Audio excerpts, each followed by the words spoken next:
siap untuk puji sembah Tuhan hari ini? Amin. Amin. Mari sama-sama kita suarakan haleluya. Haleluya. When I think about your goodness, my heart is overcome. How could I begin to thank you for everything you've done? 'Cause you keep on loving me. There's my heart to sing. Sama-sama nyatakan. You make me come alive again. Oh, you make me come alive again. Oh, this is the moment. Everything changes. You are my breakthrough. I'll praise you. I'll praise you.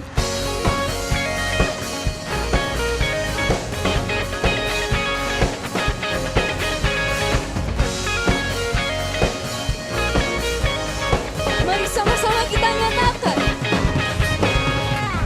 So come on everybody, it's time to celebrate.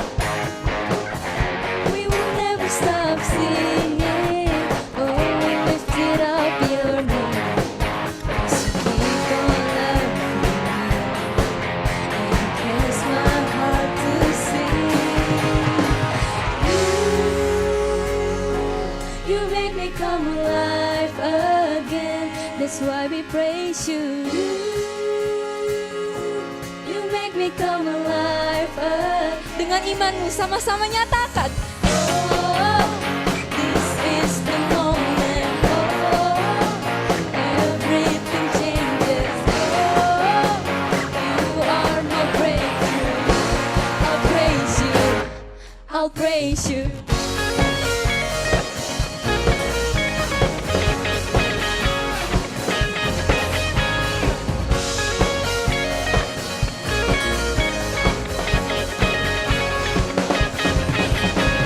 You are good, you are good, you are good, you are good, you are good, you are good, you are good, you are good.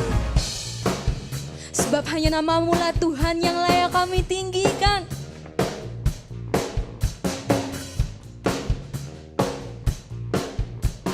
Mari sama-sama kita nyatakan untuk Tuhan. This is the moment. Oh, everything changes. You are my breakthrough. I'll praise you. Sekali lagi nyatakan. Oh, this is the moment. Oh, everything changes. You are my breakthrough. I'll praise you. I'll praise you. Everybody jump, jump.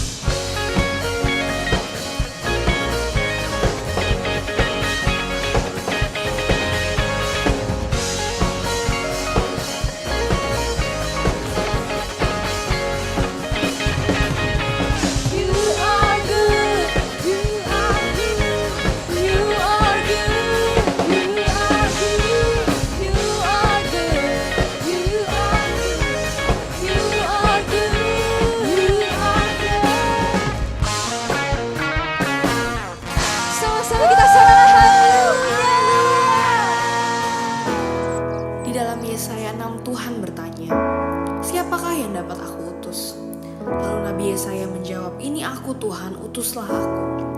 Saat itu Nabi Yesaya mau diutus ke bangsa yang keras hatinya, ke bangsa yang gak mau berbalik kepada jalannya Tuhan, yang merendahkan dirinya dan ia mau mendengar panggilannya Tuhan. Aku berdoa teman-teman biar hari ini Tuhan Yesus mendapatkan respon yang sama dari kita.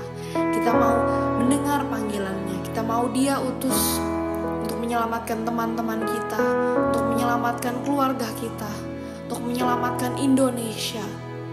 Dan kita dapat berkata, here I am Lord, here's my life, I am available to you Lord.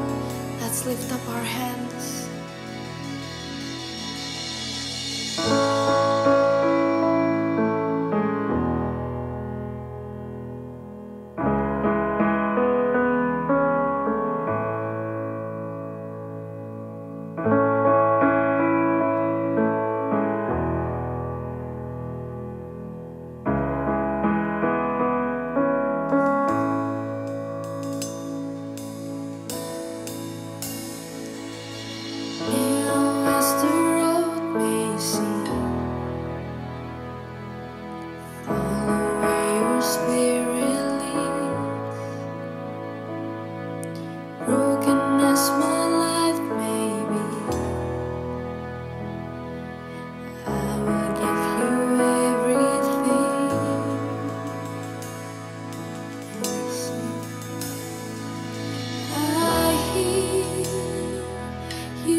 kasih-Mu.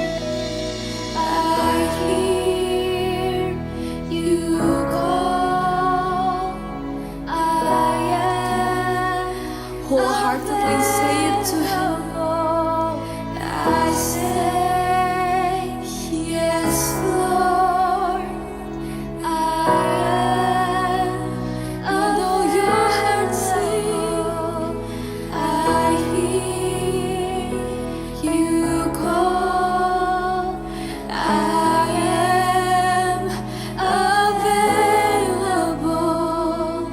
I say yes to Lord.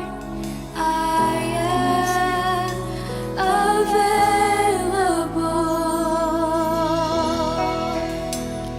Utus kami Tuhan untuk selamatkan generasi kami, untuk selamatkan teman-teman kami Tuhan.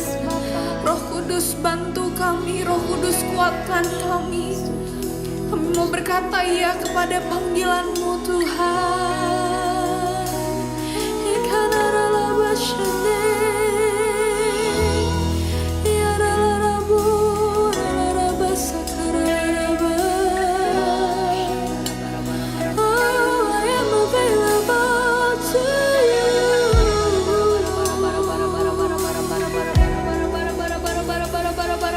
Respon kami Tuhan, kami mau katakan Tuhan kepadamu Tuhan.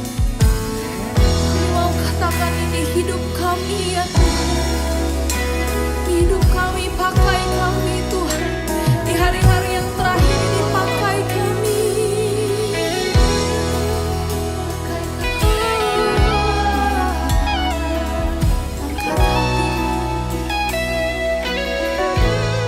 Ayo teman-teman ngomong sama Tuhan. Here I am, here I am. You can have it all. Mari jadikan ini pernyataan imanmu sama Tuhan. Here I am. You can have it all. You can have it all. You can have it all. Here I am. Here I am. You can have it all. You can have it all. Here I am. Here I am. You can have it all. You can have it all. Yes, Lord. You can have it all. Shalom, GC dan Youth. Apa kabar hari ini? Kiranya hari ini jadi hari yang penuh sukacita dan damai sejahtera, karena hari ini kita ada di dalam satu ibadah untuk menyenangkan hati Tuhan. Dan ini adalah hari yang spesial buat kita bisa belajar kebenaran firman Tuhan. Sebelum kita mendengarkan isi hati Tuhan, mari kita berdoa.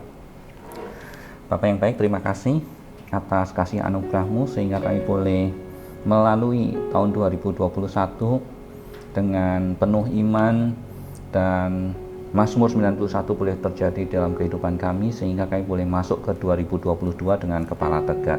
Namun di tahun 2022 kami tetap butuh tuntunan dari-Mu, kami butuh hikmat, pengertian, dan pengetahuan daripada-Mu sehingga kami mau duduk diam di hadapan-Mu, mendengarkan isi hati-Mu yang kiranya akan merubah pikiran dan hati kami sehingga boleh memiliki paradigma yang baru tentang hal-hal yang akan Tuhan singkapkan.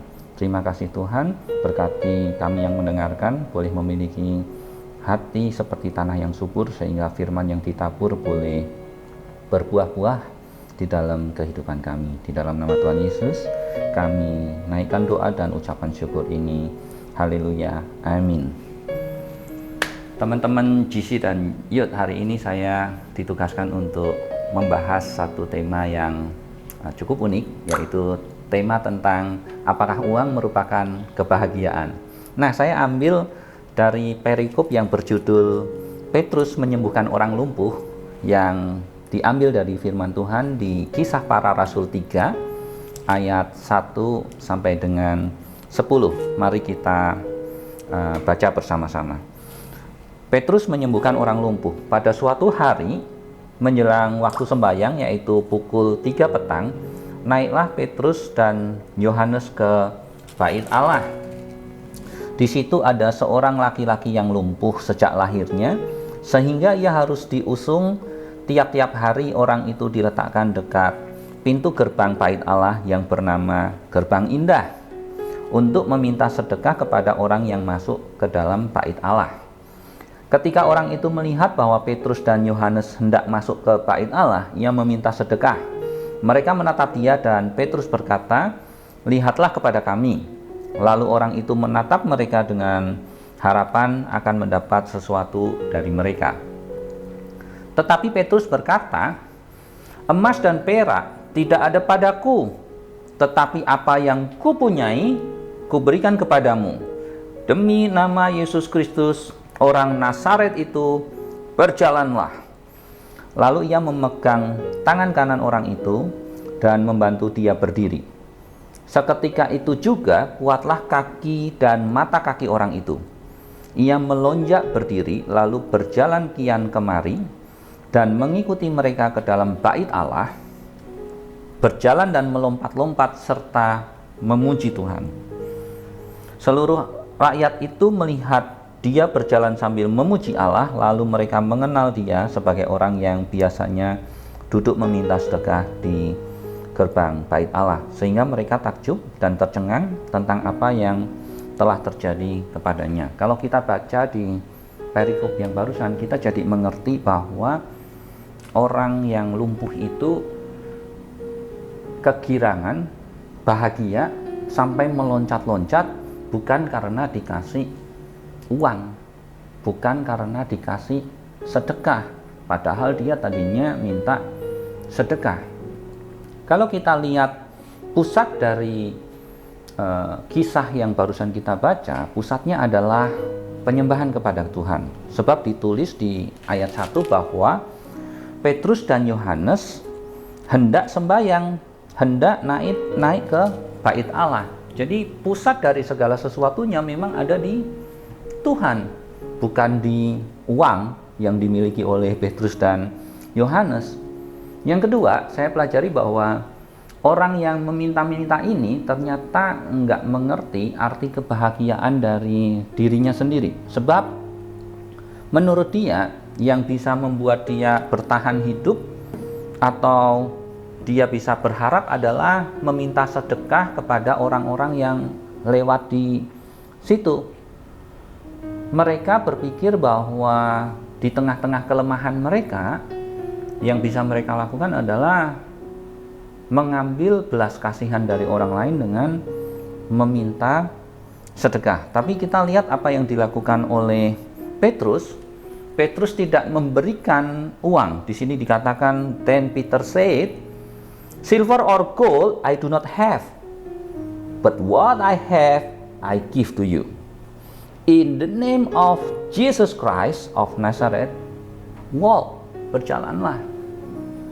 Luar biasa iman yang dimiliki oleh Petrus. Sebab kalau Petrus memberikan apa yang dia punya, mungkin uang receh habis jajan di Indomaret gitu ya, dikasih ke sedekah ke orang-orang itu ya, mungkin uangnya bisa dipakai buat makan sih, tapi nggak mengubah apapun di dalam hidup orang itu. Dan apa yang saya lihat dari apa yang Petrus lakukan adalah dia mengelola berkat yang Tuhan berikan, yaitu karunia.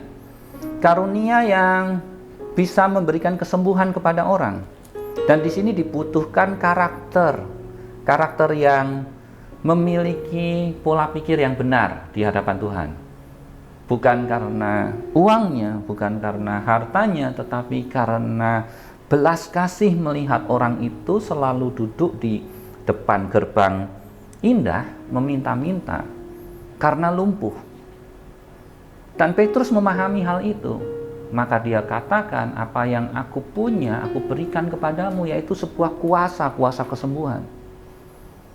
Jadi di sini kita lihat bahwa bukan uang yang membuat mereka bahagia. Dan kita lihat efek dari apa yang dilakukan oleh Petrus adalah di ayat 8, ia melonjak berdiri lalu berjalan kian kemari, ada satu kata yang penting di sini, dan mengikuti mereka ke dalam bait Allah. Orang ini sebelumnya hanya bisa di depan gerbang indah, pintu gerbang bait Allah. Dan mungkin sepanjang hidupnya dia tidak mengenal Allah. Dia tahu sih ada yang namanya Tuhan, tapi dia nggak mengenal secara pribadi.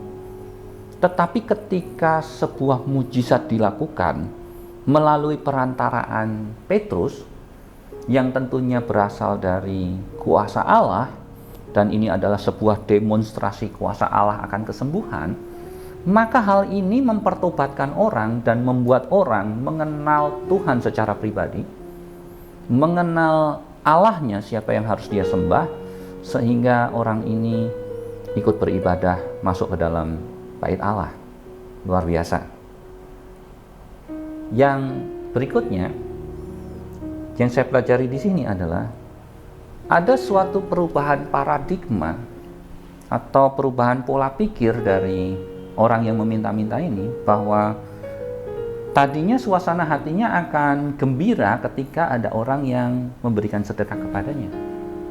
Tetapi kali ini kegembiraan dia atau sukacitanya dia ini berubah dari yang harta atau jasmani menjadi sesuatu yang rohani, yang meluap-luap, dikatakan di sini melompat-lompat serta memuji Allah. Memang di sini nggak dicatat waktu dikasih sedekah dia memuji Allah, memang nggak dicatat. Tetapi jelas Alkitab mencatat bahwa setelah dia menerima kesembuhan, dia melompat-lompat serta memuji Allah. Wow, suatu pola pikir yang baru bahwa ucapan syukurnya meluap dari dalam dirinya ketika dia menerima kuasa dari Allah. Enggak cukup sampai di situ. Di sini ditulis bahwa seluruh rakyat melihat dia berjalan sambil memuji Allah. Sehingga banyak-banyak orang mendengarkan kabar baik. Banyak-banyak orang boleh melihat mujizat yang datangnya dari Tuhan. Kita sebagai umat pilihan Allah, imamat yang rajani, orang-orang yang sudah terpanggil, maka kita harus menjadi orang-orang yang terpilih dengan cara apa? Amanat agung Tuhan Yesus.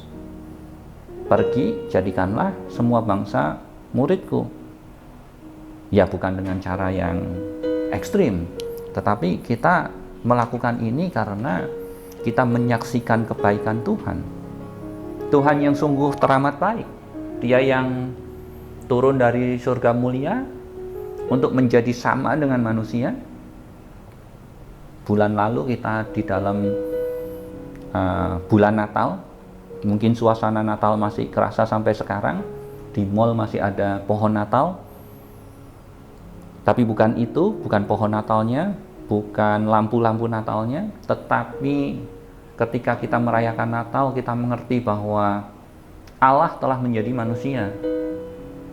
Manusia yang dulunya terpisah dari Allah karena dosa di Taman Eden yang dilakukan oleh Adam dan Hawa yang membuat manusia terpisah oleh Allah. Saat ini ketika Natal Yesus lahir, Tuhan Yesus membawa surga kepada manusia supaya manusia bisa melihat bagaimana rupa surga. Sebab manusia diciptakan segambar serupa dengan Allah, tetapi manusia tidak pernah melihat Allah. Ketika Yesus lahir, Tuhan Yesus membawa surga kepada manusia. Sehingga manusia bisa melihat, oh demikian rupa Allah. Yang diwujudkan, kita saksikan, kita baca di Alkitab, yang ditulis Tuhan Yesus. Seperti apa? Melakukan mujizat di mana ada Tuhan, ada hadirat, ada kuasa Allah. Orang lumpuh berjalan, orang buta melihat. Orang kerasukan disembuhkan, melepaskan dari belenggu-belenggu. Dan puncaknya adalah pada saat Paskah, pengorbanan Tuhan Yesus. Paskah membawa manusia ke surga. Bukan Paskahnya, tetapi kematian Tuhan Yesus di atas bukit Golgota membawa manusia ke surga sebab dosa-dosa manusia diampuni sehingga manusia bisa lagi bersatu dengan Allah, memperdamaikan antara manusia dengan Allah. Nah, ini yang harus kita saksikan, yang harus kita kabarkan, yang harus kita beritakan Injil kabar baik ini, bahwa telah datang juru selamat yang membuat kita bisa memiliki hubungan secara pribadi dengan Allah. Hubungannya dipulihkan. Itu kebahagiaan yang sejati. Seperti yang di dalam kisah Petrus menyembuhkan orang lumpuh tadi. Jadi kalau boleh saya rangkum di sini bahwa semua itu bergantung kepada pola pikir. Di Roma 12 ayat 2, janganlah kamu menjadi serupa dengan dunia ini, tetapi berubahlah oleh pembaharuan budimu. Janganlah menjadi sama dengan dunia ini. Ketika dunia mengatakan bahwa tolak ukur kebahagiaan adalah uang, maka kita harus perbaharui paradigma kita. Apakah uang menjadi tolak ukur kebahagiaan? Yes, memang betul semuanya butuh uang. Tetapi apakah the center of attractionmu, yang menjadi pusat perhatianmu adalah uang? Ketika yang menjadi pusat perhatianmu adalah uang, maka diperbudak oleh uang orang ini. Apakah ukuran kebahagiaan itu seperti yang ditampilkan oleh orang-orang di Instagram, di Facebook, di TikTok? Ingat loh, kita menjadi orang yang berada, puji syukur kalau kita orang yang berada, berkelimpahan, bukan untuk pamer. Coba deh baca Raja-Raja, 2 Raja-Raja, baca. Kenapa bangsa Israel sampai dibuang ke Babel? Ada yang tahu?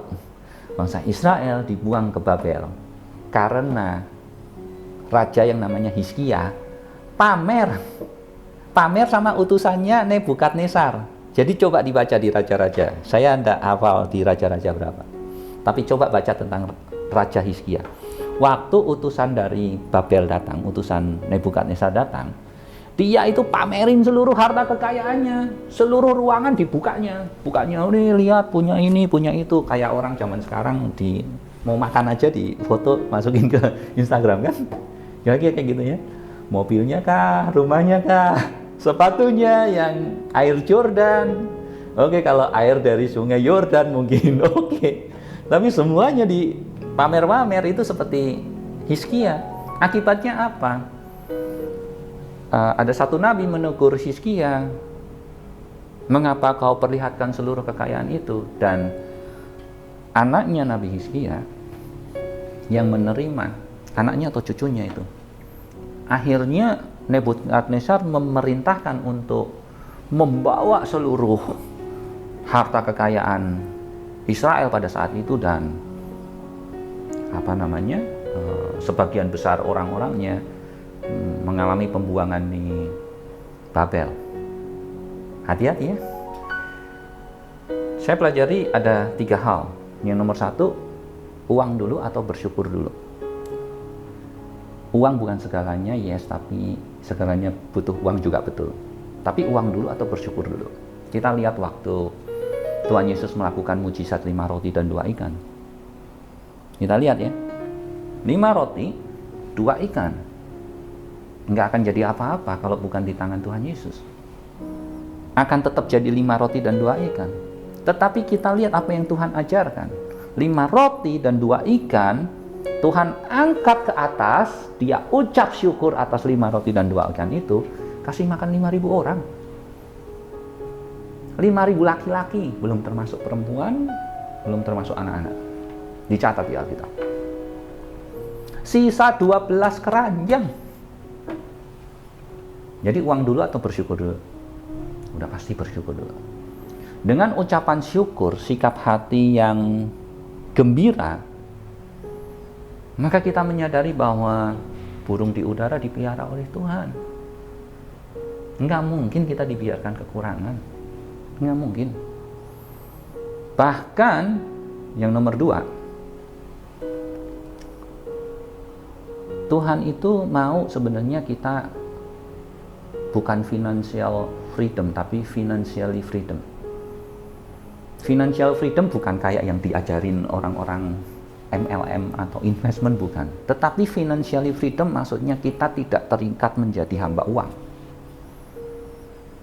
Yohanes 10 ayat 10 tertulis demikian. Pencuri datang hanya untuk mencuri, membunuh, dan membinasakan.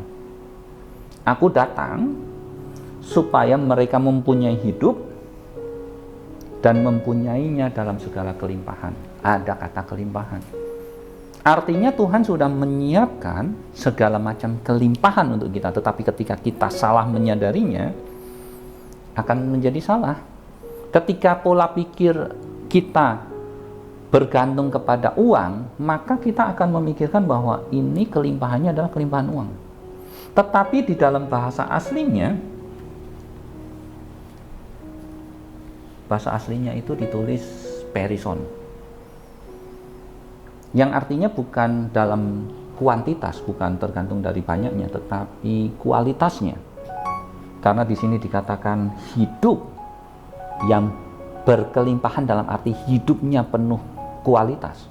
Sebab arti kata berkat adalah memberikan hidup yang, kalau saya baca di ini New International Version Bible ya, and the thieves come only to steal and kill and destroy.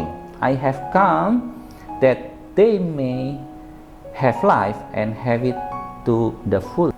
Tetapi arti kata di sini bukan berkelimpahan secara jumlah materi, tetapi berkelimpahan secara kualitas. Tahu botol air mineral yang paling kecil berapa mili? Ya, kira-kira mungkin 150 mili, 200 mili.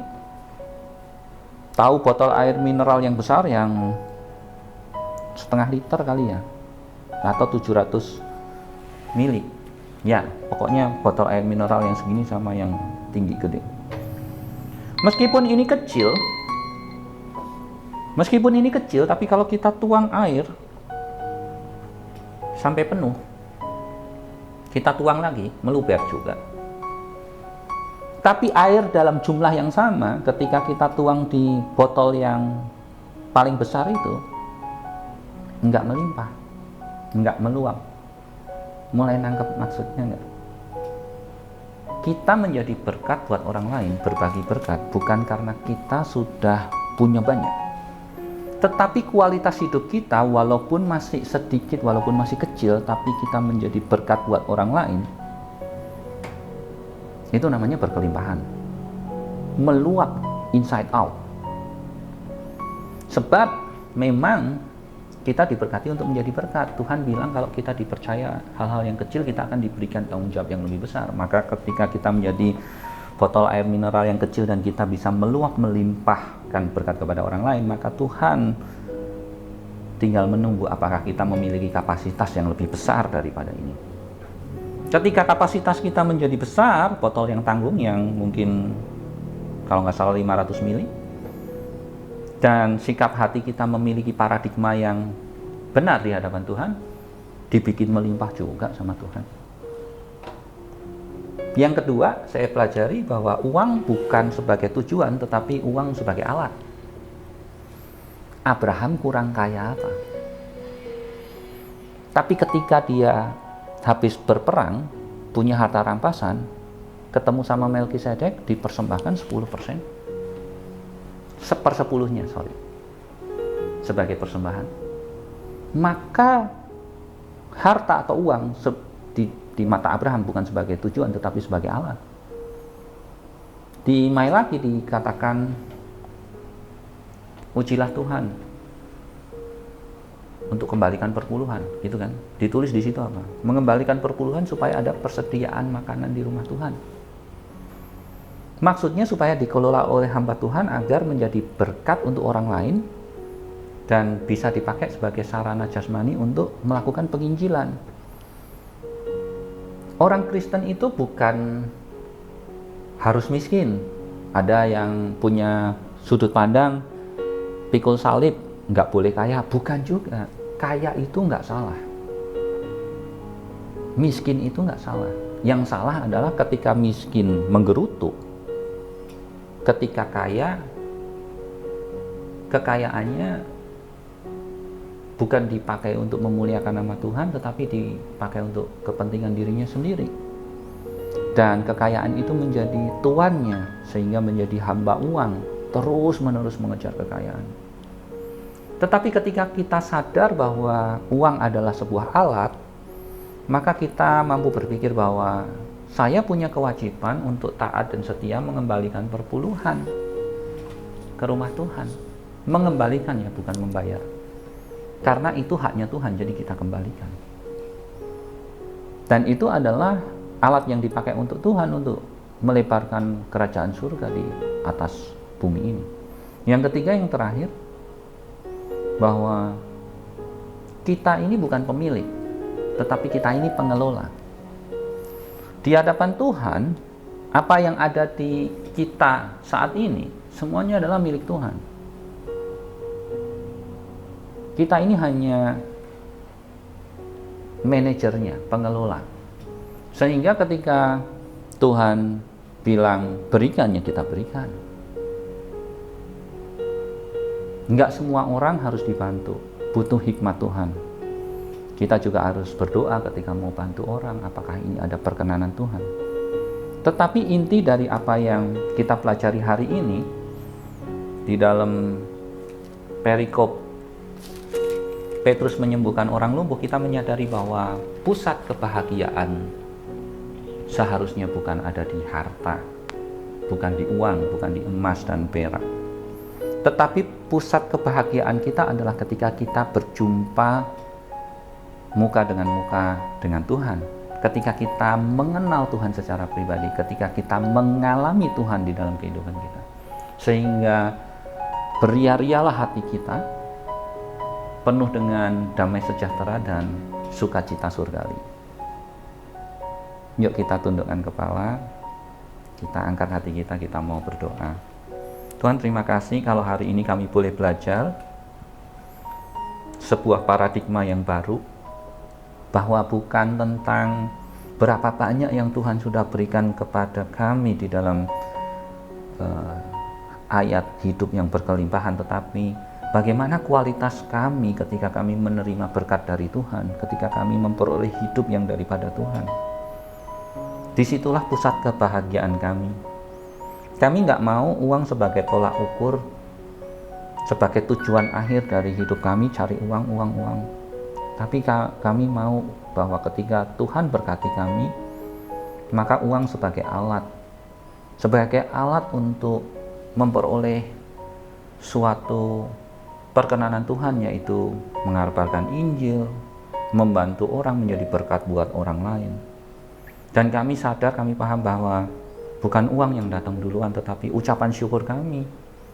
Sebab Tuhan juga sudah mengajarkan, carilah dahulu kerajaan Allah dan kebenarannya, maka semuanya akan ditambahkan kepadamu. Terlalu banyak yang Tuhan sudah ajar kepada kami, bahwa burung di udara nggak menabur, tetapi Tuhan kasih makan.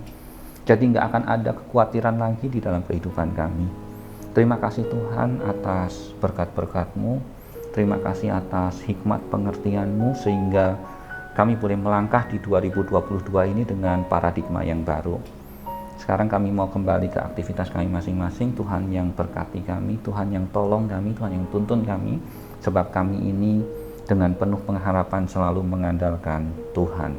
Terima kasih Bapa, di dalam nama Tuhan Yesus, Roh Kudus yang sempurnakan doa-doa ini. Haleluya. Amin. Teman-teman yang dikasih Tuhan, mari kita angkat kedua tangan kita.